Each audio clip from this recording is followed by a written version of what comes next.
दोस्तों, हमारा भारत अंतरिक्ष की दुनिया में नई क्रांति लाने जा रहा है। हमारा भारत एक ऐसी तकनीक विकसित की है जो किसी देश ने अभी तक नहीं कर पाया है। इसके बाद सभी देश की एजेंसियां अब हमारे भारत के आगे पीछे दुम हिलाती फिरेंगी। अब हमारे भारत की ही मदद उन्हें लेनी पड़ेगी। दोस्तों, भारत के इस कारनामे को लेकर अमेरिका, रूस, चीन सभी जगह हड़कंप मच गया है। दोस्तों, ये कारनामा भारत 7 अगस्त को करने जा रहा है। हमारा भारत 7 अगस्त को फिर से इतिहास लिखने जा रहा है। अब हमारे भारत का खजाना और भरने वाला है। हमारा भारत मालामाल होने वाला है। तो दोस्तों, भारत ने ऐसी कौन सी तकनीक विकसित कर ली है और इस तकनीक की जरूरत क्यों पड़ी और इसकी क्या खासियत है, इस वीडियो के माध्यम से हम आपको बताने वाले हैं। वीडियो काफ़ी इंटरेस्टिंग बनने वाली है और दोस्तों, जब आप इसके बारे में सुनेंगे तो आप भारतीय वैज्ञानिकों पर गर्व करेंगे। तो दोस्तों, वीडियो को अंत तक जरूर देखिएगा और दोस्तों, फटाफट वीडियो को लाइक कर दीजिए और कमेंट्स बॉक्स में जय हिंद लिखना मत भूलिएगा। दोस्तों, इसरो लगातार तरक्की के पथ पर आगे बढ़ रहा है और आकाश में एक के बाद एक कीर्तिमान स्थापित कर रहा है। इसरो आकाश में कई छलांग लगा चुका है, इसीलिए सभी देश की स्पेस एजेंसियां भारत पर भरोसा करती हैं। अगर मध्यम वर्ग के सैटेलाइट को अंतरिक्ष में लॉन्च करना है तो सभी देश की एजेंसियां भारत का ही सहारा लेती हैं, क्योंकि वो कारनामा केवल भारत ही कर सकता है। दोस्तों, आपको बता दें, हमारा भारत भारतीय सैटेलाइट के साथ साथ विदेशी सैटेलाइट को भी अंतरिक्ष में भेजता है, इसलिए भारत को अच्छा खासा मुनाफा भी होता है। अब अंतर्राष्ट्रीय बाजार में भारत की धाक बन गई है। इसरो ही ऐसा अंतरिक्ष अनुसंधान संगठन है जो कम लागत में अंतरिक्ष में सैटेलाइट को भेजता है, इसलिए सभी देश की एजेंसियां भारत का ही सहारा लेती हैं। दोस्तों, हमारा भारत ही है कि एक बार में 104 सैटेलाइट को अंतरिक्ष में भेजा था। भारत के कारनामे से हर कोई वाकिफ है, इसलिए हर देश में भारतीय वैज्ञानिकों की तारीफ होती है। हमारा भारत अंतरिक्ष दुनिया का बादशाह बन चुका है। अब भारत जो ये कारनामा करने जा रहा है, भारत जो ये तकनीक विकसित करने जा रहा है, इसके बाद सभी देश की एजेंसियां भारत के आगे पीछे घूमेंगी। दोस्तों, हमारा भारत 7 अगस्त को SSLV की मदद से आजादी सेट सैटेलाइट को अंतरिक्ष में भेजने वाला है। आजादी सेट सैटेलाइट बहुत छोटा सैटेलाइट है।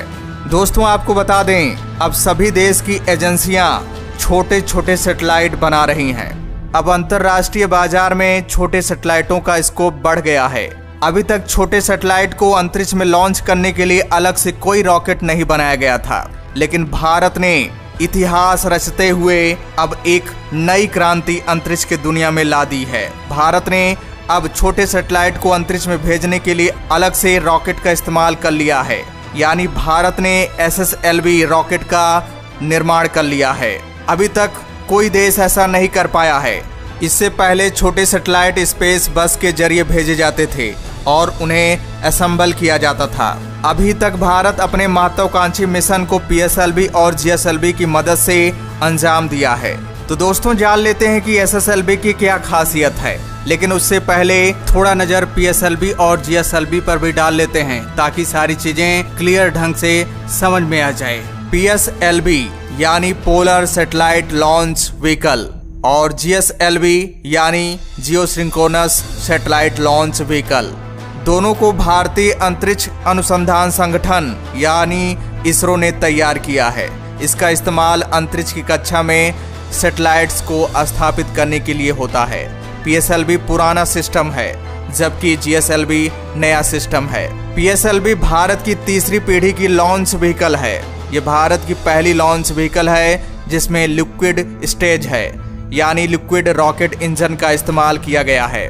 1994 में पहली बार इसका सफल लॉन्च हुआ था। तब से ये भारत के विश्वसनीय और बहुमुखी वर्क हॉर्स लॉन्च व्हीकल के तौर पर उभरा है। इसी व्हीकल की मदद से साल 2008 में चंद्रयान-1 अंतरिक्षयान को चांद पर और साल 2013 में मार्स ऑर्बिटर स्पेसक्राफ्ट को मंगल ग्रह पर भेजा गया था। PSLV की मदद से मुख्य रूप से वैसे सैटेलाइट को अंतरिक्ष में भेजा जाता है जिनकी मदद से धरती की निगरानी की जाती है, या फिर तस्वीर ली जाती है। ऐसे सैटेलाइट्स को रिमोट सेंसिंग सैटेलाइट कहा जाता है। इन तस्वीरों के आधार पर जमीन के किसी खास हिस्से के बारे में सूचना एकत्रित की जाती है। PSLV आमतौर पर अंतरिक्ष की सन सिंक्रोनस सर्कुलर पोलर ऑर्बिट्स में सैटेलाइट को भेजता है। PSLV आमतौर पर 750 किलोग्राम तक के सैटेलाइट को SSPO में भेजता है।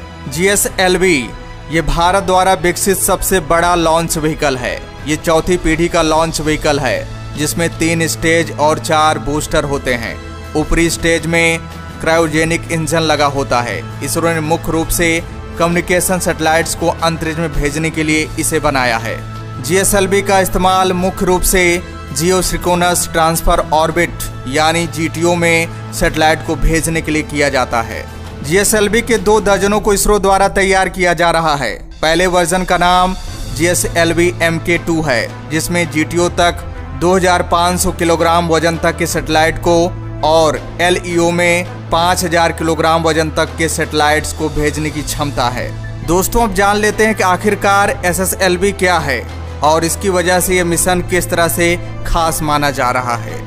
दोस्तों आपको बता दें SSLV का मतलब है स्मॉल सैटेलाइट लॉन्च व्हीकल। अगर सीधे शब्दों में कहें तो ये रॉकेट छोटे सैटेलाइट्स की लॉन्चिंग के काम आता है। इससे धरती की निचली कक्षा में ही छोटे सैटेलाइट भेजे जाते हैं। इससे करीब 500 किलोग्राम तक के सैटेलाइट लॉयड अर्थ ऑर्बिटर में छोड़े जाते हैं। यानी अब छोटे से छोटे सैटेलाइट का काम SSLV के जरिए हो जाएगा। इस मिशन में इसरो की ओर से 7 अगस्त को small satellite launch vehicle launch किए जाएंगे जिसमें अर्थ ऑब्जर्वेशन सैटेलाइट स्पेस में लेकर जाएंगे। ये रविवार सुबह सतीश धवन सेंटर से भेजा जाएगा। इसमें जो सैटेलाइट भेजा जा रहा है उसका नाम EOS-02 है। ये नई टेक्नोलॉजी के लिए भेजे जा रहे टेक्नोलॉजी डेमोन्स्ट्रेशन सैटेलाइट है। इसमें कृषि, भूविज्ञान और जल विज्ञान ये सारे टेक्नोलॉजी शामिल हैं। अब छोटे सैटेलाइट काफ़ी ज़्यादा भेजे जा रहे हैं तो ऐसे में छोटे सैटेलाइट की भी आसानी से लॉन्चिंग की जा सकती है। इसीलिए छोटे सैटेलाइट की लॉन्चिंग के लिए इसका इस्तेमाल किया जा रहा है। तो दोस्तों भारत इतनी बड़ी तकनीक विकसित कर लिया है इसलिए भारत की प्रशंसा हर जगह हो रही है। तो दोस्तों हमें भारतीय वैज्ञानिकों पर गर्व करना चाहिए। तो दोस्तों वीडियो पर ज़्यादा से ज़्यादा लाइक आना चाहिए। तो दोस्तों जय हिंद, जय भारत।